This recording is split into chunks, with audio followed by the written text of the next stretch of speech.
year and change, I've done a lot of reflecting, but especially since becoming a parent, and you know, that is a big exercise in just confronting your shortcomings and trying to find a kind of softness and understanding for yourself and your kid, and sort of radiating out to the people around you that you care about, and then just to everybody. So I think a lot of this record is about taking other people's perspective, or trying to find a part of a perspective that resonated with me and exploring that.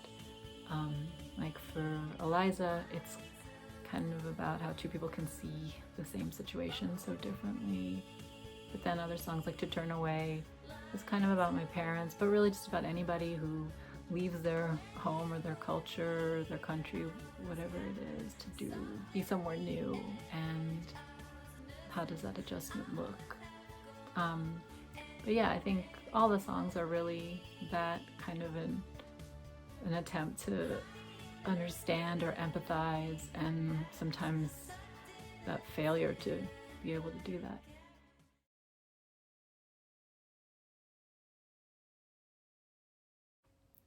Yeah, it was different. The pandemic, sort of that first couple months, kind of felt like maybe things are going to go back to normal, and then another month would go by, and then, oh, maybe things will be good by summer, maybe by fall, and the next thing it was a year. And I think when it hit a year, felt like I hadn't really done a lot with that year. I'm sure a lot of people feel that way, but the scope of it kind of hit me. And if you would have known you had a year, what would you have done? But we didn't, you know. And so then somehow that kind of sense of the scope jarred something loose, and I started to write all these songs. In the past, with Big Sleep, we wrote really collaboratively. We would send stuff back and forth. This was different. It was, in a way, it was nice to not have to defend every decision, for better or for worse.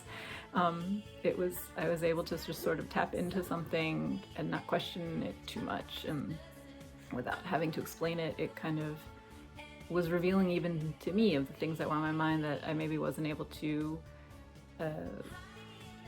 consider in any other way. So yeah, I found it revealing.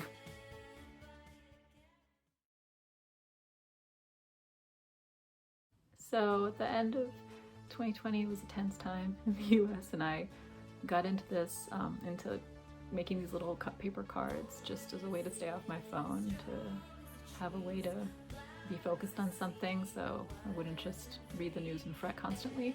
So I would just spend hours just meticulously cutting and gluing these cards. I have some I can show you.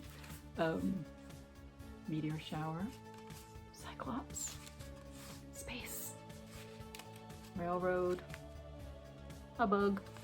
There were lots of them. Anyway, so I kind of realized also that I had some time on my hands, so that kind of helped me make that space to write as well. But anyway, with Eliza, I was still in that cut paper mode, and that song kind of came to me sort of as a piece, and there was always this image of a mountain and a lake, some place that was sort of epic and incredible, but also very desolate and lonely on a human scale. And so being in that kind of mode, I was like, oh, I would love to maybe work with the paper to do something for the video. And I sort of had a flash of the image of the mountain and lake in that style. And I always have loved stop motion animation, and it seemed like a great way to be able to work with paper.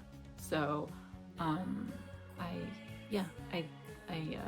just started making all of the things, and it wasn't really filmed per se. It's more just like 800 stills of photographs that I took of just pushing a little piece of paper around and taking picture before the light changed, and then a lot of Photoshop.